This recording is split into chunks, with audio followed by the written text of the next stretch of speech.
जय गुरुदेव। एक बार स्वामी जी महाराज ने सत्संग में सुनाते हुए कहा कि भारत के ऊपर विदेशी शासन नहीं हो सकता, भारत अखंड राज्य होगा। ऐसा हो सकता है कि दूसरे देश वाले भारत पर गोले बरसा दें, जिससे नई नई बीमारियां फैल जाएं और करोड़ों लोग मर जाएं। ऐसा भी हो सकता है कि सभी लोग आपस में लड़ जाएं और काफ़ी जनसंख्या समाप्त हो जाए, या भूचाल आए और इमारतें 40-50 फीट ऊपर आसमान में उछल जाएं और लोग दबकर मर जाएं। यह सब कुछ संभव है, परंतु अब भारत के ऊपर किसी दूसरे देश का शासन नहीं हो सकता। भारत राम और कृष्ण की भूमि है। इस तपोभूमि पर रहकर जो लोग आतंक पैदा करेंगे, अन्याय करेंगे, जनता के पैसे को अनैतिक रूप से जमा कर सुख और आराम की कल्पना करेंगे, मांस मछली अंडा शराब का सेवन करेंगे, तो उनको भयंकर तकलीफें झेलनी होंगी और वो सब कर्मानुसार होंगी। कलयुग अपने दोनों पक्षों के साथ अपनी चरम सीमा की तरफ बढ़ रहा है। एक ओर भौतिकवाद की अंधी दौड़ किस खाई खंदक में जाकर गिरेगी यह कहना मुश्किल है, तो दूसरी ओर आध्यात्मिक जन जागरण की लहर बढ़ती जा रही है और जीवात्माओं की रक्षा कवच बन रही है। लोग अक्सर एक सवाल करते हैं कि कलयुग तो अभी अपने प्रथम चरण में है, फिर ऐसी स्थिति क्यों पैदा हो गई। इसका जवाब यही दिया जा सकता है कि कोई भी युग भावनाओं और कर्म पर आधारित है। सब योगी विज्ञानी थे तो सतयुग था, थोड़ी गिरावट आई तो त्रेता आ गया, और थोड़ी गिरावट आई तो द्वापर आ गया, और गिरावट आई तो कलयुग आ गया। इसके प्रथम चरण में ही इतनी गिरावट आ गई कि महापुरुषों ने परिवर्तन की आवाज लगा दी। कृष्ण ने कहा कि जब जब धर्म की हानि होती है, तब तब धर्म के उत्थान के लिए कोई ना कोई शक्ति मानव शरीर धारण करती है, अधर्म का नाश करती है, धर्म की स्थापना करती है। यही बात रामचरितमानस में गोस्वामी जी महाराज ने लिखी।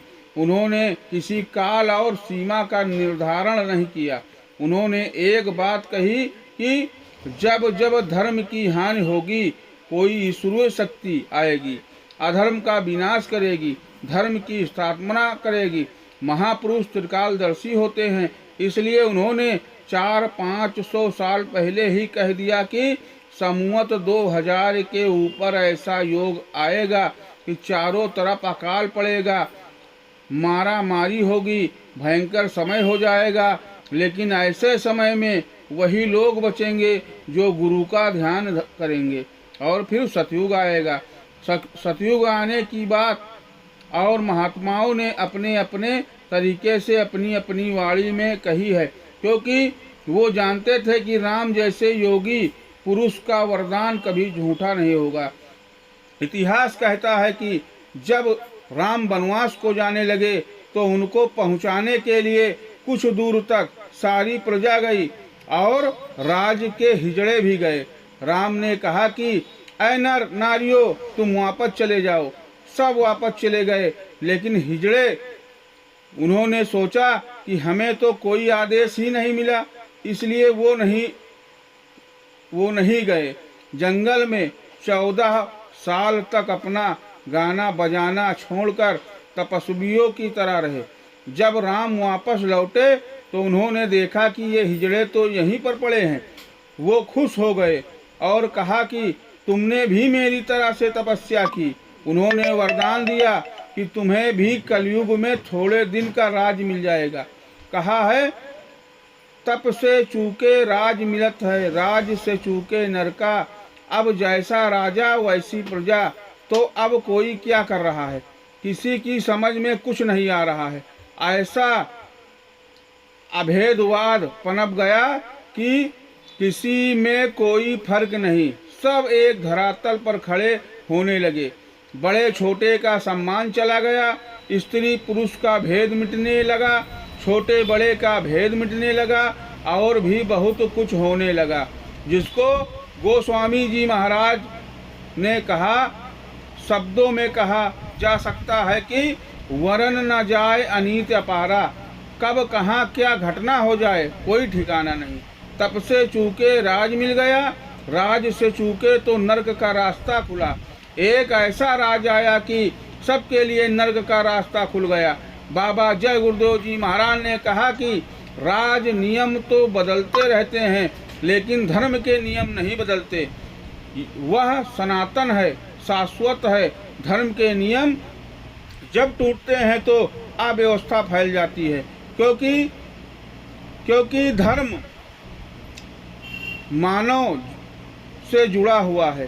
राज नियम हत्या को कानूनी रूप दे दे तो ठीक है, आप सजा से बचोगे, क्योंकि राज नियम आप कर सकते हो, लेकिन ईश्वरीय नियम में यह पाप है। महापुरुषों ने इसको गलत कहा। तो जब आप उसके दरबार में खड़े किए जाओगे तो वह फैसला अपने नियम के अनुसार देगा। वह राजे महाराजे मंत्री मिनिस्टर किसी को नहीं बख्शेगा। ऐसे समय में अगर कोई रोक न लगाई जाए तो मानव सृष्टि खराब हो जाएगी। इसलिए महापुरुषों ने कहा है कि कलयुग में कलयुग जाएगा और कलयुग में सतयुग आएगा। इसके लिए संतों महात्माओं को अपनी आवाज़ उठानी पड़ी। जब जैसा वक्त था महात्माओं ने अपने अपने तरीके से आवाज़ उठाई। आज ऐसा वक्त है कि बाबा जय गुरुदेव जी महाराज को चारों तरफ जाकर अपनी आवाज़ जन जन के कानों तक पहुंचाना है। यह समय भावनाओं के परिवर्तन का है, हृदय के परिवर्तन का है। जिस अंधेरे रास्ते की तरफ मानवता भाग रही है उसे मोड़कर वापस लाने का है। अब राम और कृष्ण की तरह मार काट कराने का नहीं, क्योंकि वैसे ही मार काट मची हुई है और कोई मार काट क्या मचाएगा। इसलिए बाबा जी ने आध्यात्मिक जागरण का अभियान शुरू किया है। जन जन में धर्म की भावना, सुकर्म की भावना भर रहे हैं। आध्यात्मिक जागरण के लिए बुद्ध मन, विवेकशील बुद्ध, शांत चित्त की जरूरत है। इसलिए बाबा जी घूम घूम कर मानव धर्म और आध्यात्मिक धर्म दोनों की जागृत कर रहे हैं। मानव धर्म पर ही आध्यात्मिक धर्म आधारित है। नेक, पाक, ईमानदार और सदाचारी जीवन ही आध्यात्मिक साधना कर सकता है। यह बड़े मेहनत का काम है और इसे कोई समर्थ पुरुष ही कर सकता है। इसमें बाबा जी लगे हुए हैं, नाम का आधार दे रहे हैं, गुरु का ध्यान कैसे किया जाए ये बता रहे हैं, जीवन को कैसे बदला जाए यह रास्ता बता रहे हैं और परिवर्तन कर रहे हैं। यह परिवर्तन की लहर बढ़ रही है, फैल रही है, एक लक्ष्मण रेखा बनकर मानव की रक्षा कर रही है। जो आ जाएंगे बच जाएंगे, नहीं आएंगे तो वो जाने। बाबा जय गुरुदेव जी के शब्दों में तुम्हारे ही क्रिया कर्म की तलवार तुम्हारा सफाया करेगी। राम और कृष्ण को धनुष उठाने की जरूरत नहीं। एक मुसलमान फकीर शम्स तौरेश साहब हुए। उनके पास एक आदमी आया और कहा कि फरीद साहब, मैं आपका मुरीद बनना चाहता हूँ, मुझे अपना मुरीद बना लीजिए। ये जो वाक्य है सत्संग का दृष्टांत, मैं इस सत्संग के बाद जो अगला चैप्टर हमारा आएगा मैं उसमें ये दृष्टांत कहूँगा। स्वामी जी महाराज के मुकार